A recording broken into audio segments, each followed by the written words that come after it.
জায়ানন্দিনী টেলিবাংলা থেকে আমি আছি সবরা জাহাঙ্গীরিন। আমাদের নিয়মিত অনুষ্ঠান কবিতার আসর নিয়ে।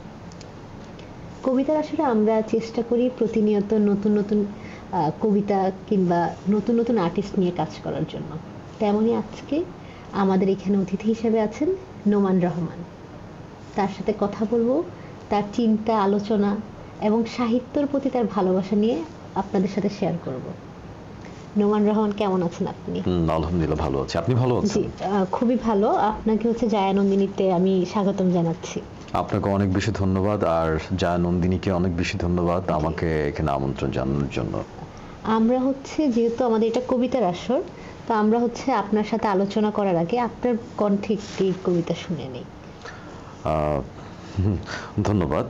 জি, আসলে কবিতা আমার কাছে একটা নেশার মতো। জি, এবং একটা আপনি নরমালি মানে আপনি এখন কথা বলছেন নরমালি, আমরা ক্যামেরার পিছনেও কথা বলেছি। নরমাল আপনি যে কথাই বলেন সেটাই কবিতার মতো শোনাচ্ছে।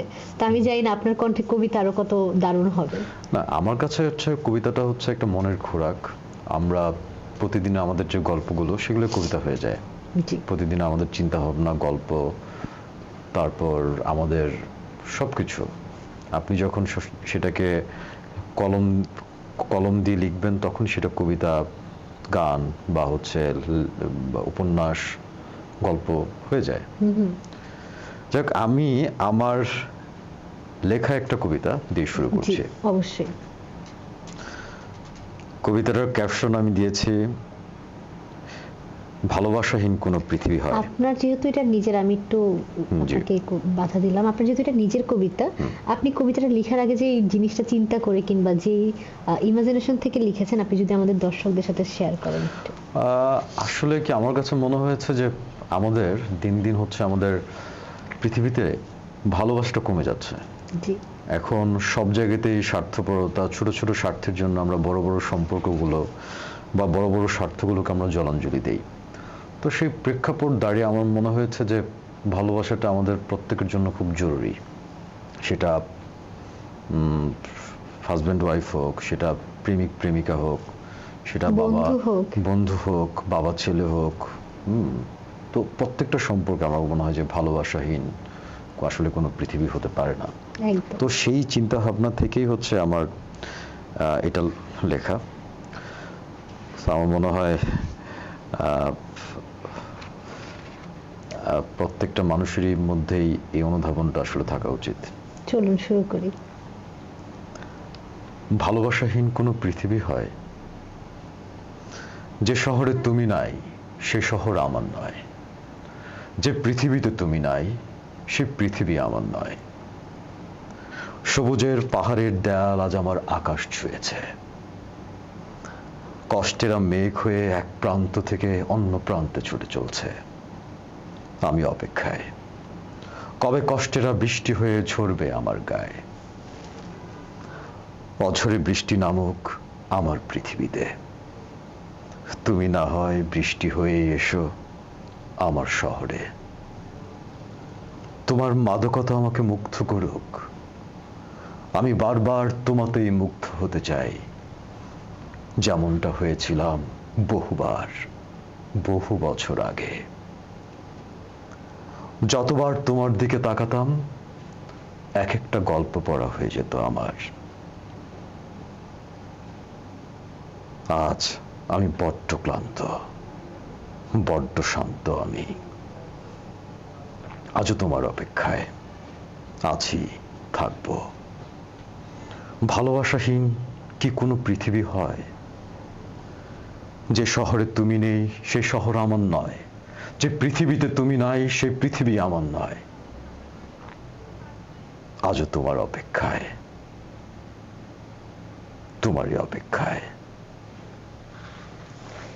চমৎকার, খুবই চমৎকার। আপনার ভয়েসে আসলে অন্যরকম একটা ভাব রয়েছে, গম্ভীর্য রয়েছে আপনার কণ্ঠে, খুবই দারুণ। এটা মহান সৃষ্টিকর্তার দান বেসিক্যালি। হ্যাঁ, আমার মনে হয় যে এটা আমাদের করে নিতে হয়। সৃষ্টিকর্তা সবাইকেই দেয়, বাট কিছু মানুষ এটার উপর কাজ করে, কেউ কাজ করে। চর্চাটা খুব জরুরি। কারণ আপনি প্রত্যেকটা মানুষকে আল্লাহ এক একটা যোগ্যতা দিয়ে পাঠায়। সো আপনি সেই যোগ্যতাটাকে আপনি কিভাবে আহ, আহ, ব্যবহার করতে পারছেন, এটা হচ্ছে খুব কারণ গুরুত্বপূর্ণ। আমাদের ব্রেইনের ক্যাপাসিটি কিন্তু সেম সবার, রাইট। বাট কেউ ডক্টর হতে পারছে, কেউ পারছে না। দ্যাট মিন্স সে হচ্ছে আর তার সবাইকে brain-এর- ডক্টর হইতে হবে, না না না, আমি হতে হবে, এটাও মেনে আমি সেটা বলছি না। সে ওই ক্যাপাসিটিটা কাজ করছে, Right, right. আমি হচ্ছে করছি না, কিংবা আমি অন্য ক্ষেত্রে করলে পারবো। সো ব্রেইনের ক্যাপাসিটি কিন্তু সবার সেম, কেউ সেটাকে কাজে লাগাচ্ছে, কেউ লাগাচ্ছে লাগাচ্ছে না। না। এটাই আপনার হচ্ছে আমি বেড়ে ওঠা ছোটবেলাটা শুনতে চাই। আমার বেড়ে ওঠা হচ্ছে, আমার হোম টাউন হচ্ছে সাভারে, আশুলিয়াতে। জি। তো এখানে আমার বেড়ে ওঠা। আমার স্কুল ছিল সাভার ক্যান্ট পাবলিক। পরে এখান থেকে স্কুল কলেজ শেষ করে দেন হচ্ছে আমি ইউনিভার্সিটি লন্ডনে ভর্তি হই লতে। পরে ল শেষ করে এখন প্র্যাকটিস করছি, জি। আর পাশাপাশি সাংস্কৃতিক চর্চা যেটা সেটা করছি। আচ্ছা, চলুন আমরা এই পর্যায়ে আরেকটি কবিতা শুনে নিই, তারপর আপনার আরো আলোচনা আমরা। এখন আমি যেটা যে কবিতাটা আমি পড়তে চাচ্ছি, জি। সেটা অনেক বহুল পরিচিত এবং খুব সবাই কবিতাটা, সবাই আমার মনে হয় সবাই জানে, যারা কবিতা ভালোবাসে, পড়তে ভালোবাসে, তারা সবাই জানার হ্যাঁ। কথা। সে কবিতাটা হচ্ছে আমার বন্ধু নিরঞ্জন, ভাস্কর চৌধুরীর, এবং খুব বিখ্যাত একটা কবিতা এবং আমার খুব পছন্দের কবিতা। অনেক কথা বলবার আছে আমার, তবে সবার আগে নিরঞ্জনের কথা বলতে হবে আমাকে। নিরঞ্জন আমার বন্ধুর নাম। আর কি কোনো নাম ছিল কি তার? আমি জানতাম না। ওর এক বান্ধবী ছিল, অবশ্য কিছুদিনের জন্য। ওর নাম ছিল জয়লতা। সে তাকে প্রীতম বলে ডাকত। জয়লতা সম্পর্কে আমাকে কিছু বলেনি তেমন। জয়লতাকে কখনো কোনো চিঠি লিখেছিল কিনা সে প্রশ্ন উঠছে না, এবং সে কথাও সে আমাকে বলেনি। তবে জয়লতার চিঠি আমি দেখেছি। একটা চিঠি ছিল এরকম: প্রীতম, সময় গড়িয়ে যাচ্ছে, তুমি বলেছ এখন সুসময়, যদি কেউ ব্যবহার করতে জানে তাকে। আমি বুঝি বেশি দিন নাই, যদি পারো এক্ষুনি তুলে নাও, নইলে অন্য পুরুষ ছিবড়ে খাবে আমাকে। আমার ঘরে বসে সিগারেট টানতে টানতে নিরঞ্জন চিঠিটি চুপ করে এগিয়ে দিয়ে বলেছিল, বিভু, চিঠিটি পড়ুন। আমি প্রথমে পড়তে চাইনি, পরে ওইটুকু পড়ে তার দিকে তাকিয়েছিলাম। না, ওই সিগারেটের ধোঁয়ায় আমি কোনো নারী প্রেম তাড়িত মানুষের ছায়া দেখিনি। ভয়ানক, নির্বিকার। কিছু বলছেন না যে? আমি জিজ্ঞেস করেছিলাম, কি বলবো এই ব্যাপারে? কোন ব্যাপারে? এই যে জয়লতা, বাদ দিন। আমি বাদ দিয়েছিলাম। নিরঞ্জন আমার ঘরে বসে অনেকক্ষণ সিগারেট টেনে টেনে ঘরটাকে অন্ধকার করে চলে গিয়েছিল সেদিন। জয়লতার সঙ্গে অন্য পুরুষের বিয়ে হয়েছিল। আমি জয়লতা এবং অন্য পুরুষটিকে দেখেছি বহুবার বিশ্ববিদ্যালয়ে। জয়লতা আরো দেমাগী, আরো সুন্দরী হয়ে উঠেছিল। অন্য পুরুষ ছিবড়ে খেলে মেয়েরা বুঝি আরো সুন্দরী হতে থাকে। হে কথার সূত্রে সেদিন নিরঞ্জন আমাকে বলেছিল, মানুষকে এত ক্ষুদ্রার্থে নেবেন না। মানুষ এত বড় যে আপনি যদি মানুষ শব্দটি একবার উচ্চারণ করেন, যদি অন্তর থেকে উচ্চারণ করেন, যদি বুঝেন এবং উচ্চারণ করেন মানুষ, তো আপনি কাঁদবেন। আমি মানুষের পক্ষে, মানুষের সঙ্গে এবং মানুষের জন্যে। হ্যাঁ, মানুষের মুক্তির জন্য নিরঞ্জন মিছিল করত। আমি শুনেছি নিরঞ্জন বলছে, তুমি দুষ্কৃতী মারো, গেরিলা তামিল মারো, হিন্দু মুসলমান মারো, এভাবে যেখানে যাকেই মারো না কেন, ইতিহাস লিখবে যে এত মানুষ মরেছে। বড়ই করুণ এবং বড়ই দুঃখজনক। মৃত্যুর সপক্ষে তুমি যার মৃত্যু উল্লেখ শক্তির সব স্বপ্নে তুমি যারই মৃত্যু উল্লেখ করে উল্লাস করো না কেন, মনে রেখো মানুষই মরেছে। এই ভয়ঙ্কর সত্য কথা নিরঞ্জন বলেছিল। মিছিল হাত উঠিয়ে বলেছিল, এভাবে মানুষ মারা চলবে না, মানুষকে বাঁচতে দাও। নিরঞ্জন আমার বন্ধু। নিরঞ্জন বাঁচেনি, তার উদ্যত হাতে লেগেছিল মানুষের ভাতে বানানো বন্দুকের গুলি। বুকেও লেগেছিল যেখান থেকে মানুষ শব্দটি বড় পবিত্রতায় বেরিয়ে আসতো। সে লাশ আমার বন্ধু নিরঞ্জনের লাশ। আমি দেখেছি রক্তাক্ত ছিন্ন ভিন্ন লাশ। মানুষ কাঁধে করে তাকে বয়ে এনেছিল মানুষের কাছে। জয়লতা সে লাশ দেখেছিল কিনা সে প্রশ্ন উঠছে না। দেখলেও যদি কেঁদে থাকে সে প্রকাশ্যে অথবা গোপনে, তাতে নিরঞ্জনের কোনো লাভ হয়নি। মানুষ কেঁদেছিল, আমি জানি তাতে নিরঞ্জনের লাভ ছিল। নিরঞ্জন প্রমাণ করতে পেরেছিল গতকাল মিছিলে আইন অমান্যের অভিযোগে যে দুষ্কৃতী মারা গিয়েছে তার নাম নিরঞ্জন। সে আসলে মানুষ।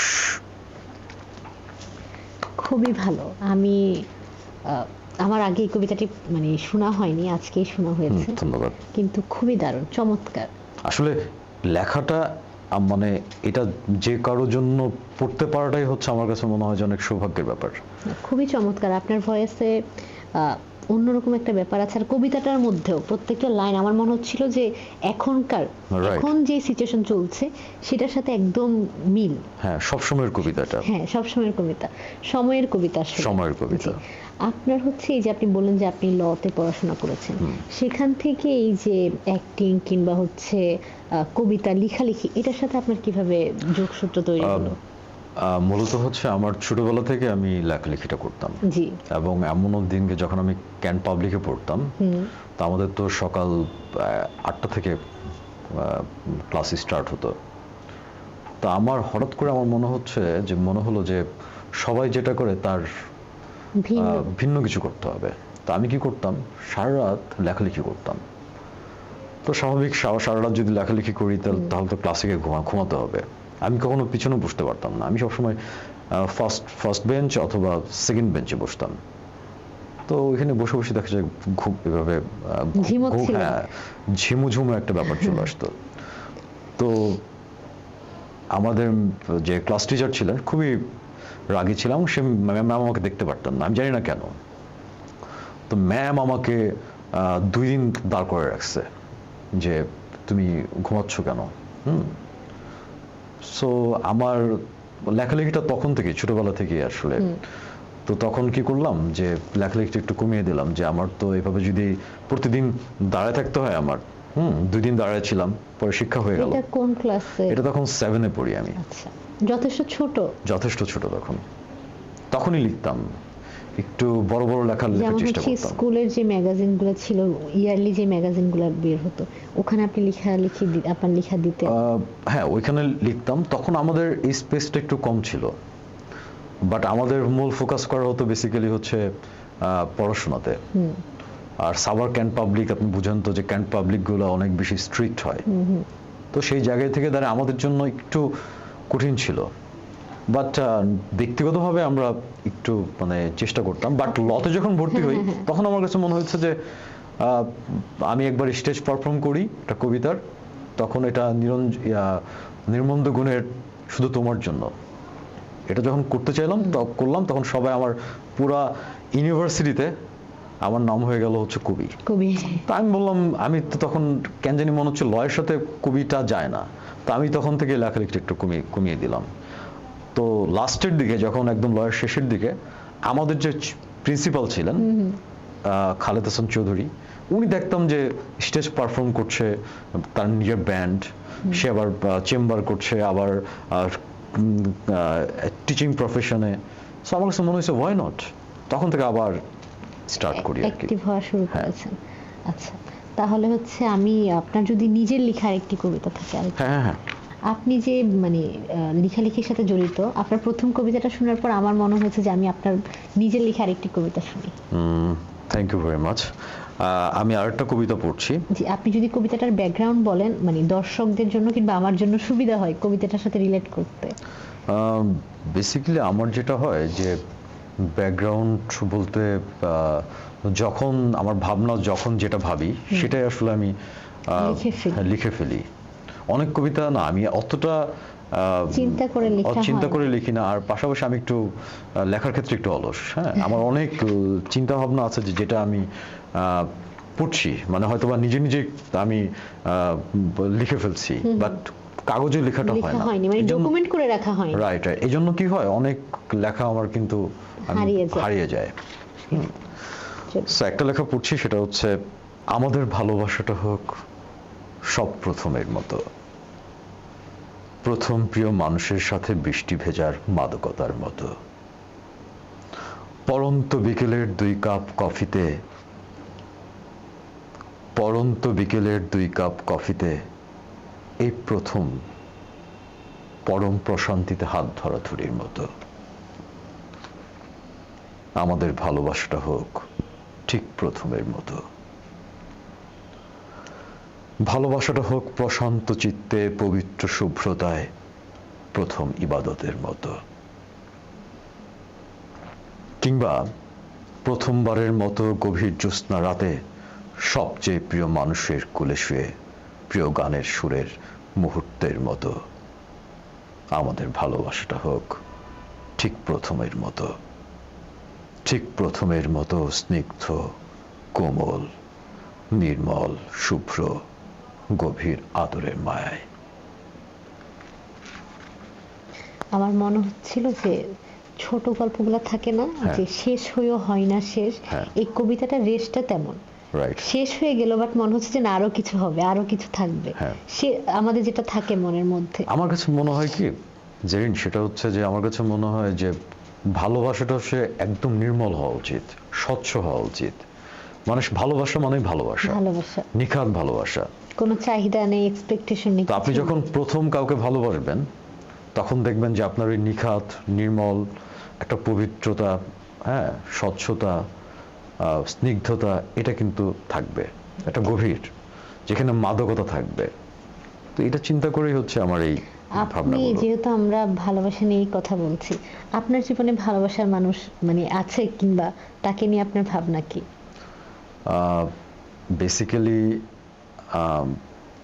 ভালোবাসার মানুষ তো ভালোবাসার মানুষ, এবং এইখানে হচ্ছে ভালোবাসাটা, আমার ওয়াইফ আছে।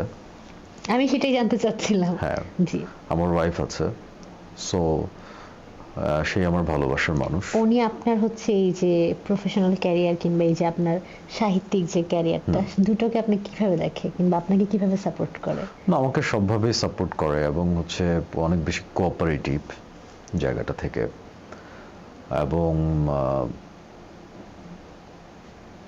আলটিমেটলি সে আমাকে সব ব্যাপারে সাপোর্ট করে। কবিতা লেখার পর তাকে প্রথমে শোনানো হয়? হ্যাঁ, অনেক কবিতা আছে, আমি ওকে শোনাই। জি, আচ্ছা। আমি হচ্ছে আপনার এই যে আপনি লেখালেখি করেন, আপনি চিন্তা করেছেন যে কখনো বই বের করবেন কিংবা আপনার নিজের নামে একটি আপনার বই পাবলিশ হবে, এটা চিন্তা করেছেন? ওইটা আসলে আমার কাছে মনে হয় না। আমার কাছে বললাম তো, যেটা আমি হচ্ছে বেসিক্যালি আমার নেশা থেকে, আমার প্রাণের মনের খোরাক থেকে আমি লেখালেখিটা করি। তো যে সেই জায়গা থেকে আমার কাছে, হ্যাঁ, বই বের হলে কার না ভালো লাগে। মানে থাকে না যে প্রত্যেকটা জিনিস আমাদের একটা ভবিষ্যৎ পরিকল্পনা থাকে, যে আমি 3 বছরের মধ্যে এই কাজটা করতে চাই কিংবা 5 বছরের মধ্যে চাই। শখ তো আমাদের রয়েছে, বাট সেটাকে নিয়ে তো আমরা একটা ভবিষ্যৎ পরিকল্পনা করি। তো আপনি এই না, আমার ওইরকম লেখালেখিকে নিয়ে আমার ওইরকম কোনো ভবিষ্যৎ পরিকল্পনা নাই, কিন্তু এমন কিছু লিখতে চাই বা এমন কিছু আপনার আমার লেখনীর মাধ্যমে আমি মানুষকে, সমাজকে একটা মেসেজ দিতে চাই, যাতে হচ্ছে সমাজ উপকৃত হয়, আমাদের বাংলাদেশে আমাদের যে সংস্কৃতি সেটা সমৃদ্ধ হয়। বুঝতে পেরেছি। চলুন আমরা তাহলে আপনার আরেকটি কবিতা শুনে নেই। আমি পড়ছি আমার আরেকটা কবিতা। জি, আমার নিজের লেখা একটা কবিতা। তুমি যদি সত্যি আমাকে ভালোবেসে থাকো, তবে রাজপথে নামো হে রমণী। রাজপথই যে আমার ঠিকানা। রাজপথের স্লোগান, মিছিল, বিপ্লব। তুমি যদি সত্যি আমাকে ভালোবাসো তবে প্রিয় জন্মভূমির হয়ে যাও। প্রিয় জন্মভূমির জন্য আমার সাথে গলায় গলা মিলিয়ে স্লোগান ধরো। লেগেছে রে লেগেছে, রক্তে আগুন লেগেছে, আমার ভাই মরল কেন, ওই খুনিরা জবাব দে। এই স্লোগানগুলোতেই যৌবনে প্রেমের গান গেয়েছি, কবিতা পড়েছি। তুমি যদি সত্যি আমাকে ভালোবেসে থাকো তবে হাতে হাত ধরো, মিছিলে মিছিলে হোক আমাদের প্রণয়ের সন্ধিক্ষণ। ধন্যবাদ। পুরো কবিতাটা আমার হচ্ছে আমাদের যে খুবই সমসাময়িক আমাদের জুলাইয়ের আন্দোলনগুলো, সেটার একটা প্রেক্ষাপট, একটা চিত্র আমার চোখের সামনে তুলে আসলো, মানে উঠে আসলো পুরো। দেখেন, আমি আপনাকে বলি, এটা শুধু জুলাই আন্দোলন না, এটাকে যদি আপনি সেই ৭১ থেকে এখন পর্যন্ত আপনি 52 সব আন্দোলন সংগ্রামগুলোতেই যারা রাজপথে যাদের জীবন দিয়েছে, যুদ্ধ করেছে, তো তাদেরই হচ্ছে একটা কি বলবো, তাদেরই একটা গল্প। একদম। হ্যাঁ, আমার মনে হচ্ছে এটা আমার জীবনেরও গল্প। সো আমার কাছে মনে হয়েছে যে এই বিপ্লবটা থাকা উচিত, এই বিদ্রোহটা থাকা উচিত। যে কোনো অন্যায়ের বিরুদ্ধে আমরা যারা সাংস্কৃতিক চর্চাটা করি, আমার কাছে মনে হয় যে বিদ্রোহটা থাকতে হয় এবং অন্যায়ের সাথে আপোষ করতে হয় না, ন্যায়ের পক্ষে থাকতে হয়। সেই জায়গা থেকে যারা আপনার জীবন সঙ্গিনী হবে, লাইফ পার্টনার হবে, তাকেও তো আপনার হচ্ছে এই যে পাশে থাকার ব্যাপারটা, সো আমার কাছে এটাও গুরুত্বপূর্ণ। আপনার হচ্ছে আপনার ভালোবাসার মানুষ, আপনি বন্ধু বলতে পারেন, পরিবারের মা বাবা ভাই বোন সবাই হচ্ছে আপনাকে কিভাবে সাপোর্ট করে এই ব্যাপারটা, এই যে লেখালেখি কিংবা এই যে রাজনীতি সবকিছু মিলে? আমার ফ্যামিলির সবাই, পরিবারের সবাই আমাকে সাপোর্ট করে এবং হচ্ছে তারা, সেটা কবিতা হোক, সেটা অন্য কোনো জায়গা হোক, সব জায়গাতেই যখন আমাকে দেখে বা আমাকে পড়ে বা দেখে, তখন তারা আমাকে খুব সাপোর্ট করে, সামনে এগিয়ে যেতে হবে। আমি হচ্ছে আমাদের অনুষ্ঠানের একদমই শেষ পর্যায়ে চলে এসেছি। আমি আপনাকে একটা শেষ প্রশ্ন করব, যে আপনি এই যে লেখালেখি করেন কিংবা আপনি প্রফেশনাল হচ্ছে ল নিয়ে কাজ করছেন কিংবা এখন প্র্যাকটিস করছেন, তার পাশাপাশি আর কি করা হয় আপনার? তো পাশাপাশি আমি একসময় মডেলিং করতাম, এখনো টুকটাক পেলে করি এখনো। এখন রানিং কিছু করছেন? হ্যাঁ, এখন হচ্ছে আমি বিডি জবসের বিজ্ঞাপন করলাম, তারপর বিভিন্ন পত্রিকার হচ্ছে দৈনিক পত্রিকাগুলোর হচ্ছে আমি নান্দনিক যে পাতাগুলো থাকে সেগুলোর কাজ করছি, সেগুলো ফটোশুটগুলো করছি। আর পাশাপাশি হচ্ছে আমি তো অ্যাজ এ রিসাইটার, আবৃত্তি শিল্পী হিসেবে স্টেজ পারফর্ম করছি, আর পাশাপাশি অ্যাক্টিং বেসড কিছু কাজ করছি, যেমন আমার 2টা ধারাবাহিকের কাজ করছি। আচ্ছা, আপনি ধারাবাহিকও করছেন এখন? কোথায় কাজ করছেন এখন? এটা হচ্ছে একটা চ্যানেলের জন্য, আর এটা হচ্ছে বাংলা ভিশনের জন্য।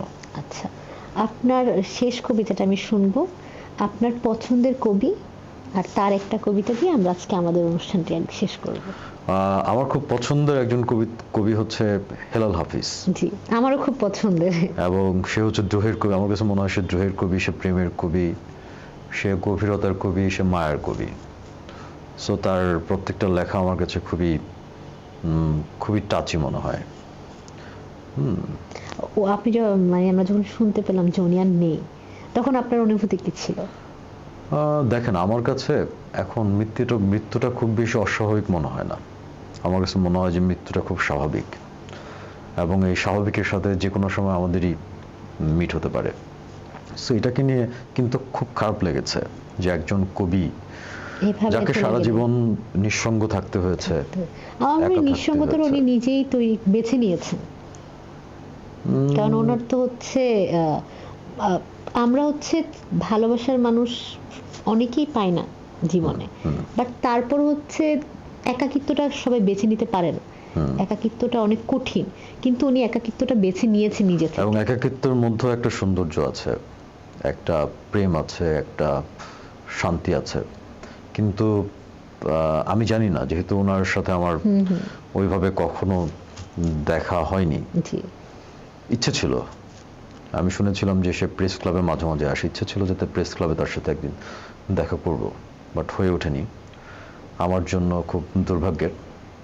কিন্তু তার খারাপ লেগেছে যে তার জীবনে অন্তত তার একজন সঙ্গী যদি থাকতো, তার শেষ মুহূর্তে হয়তো বা তাকে কিছু দেওয়ার বা নেওয়ার ছিল, এটাই। চলুন আমরা তাহলে শেষ কবিতাটা শুনে নিই।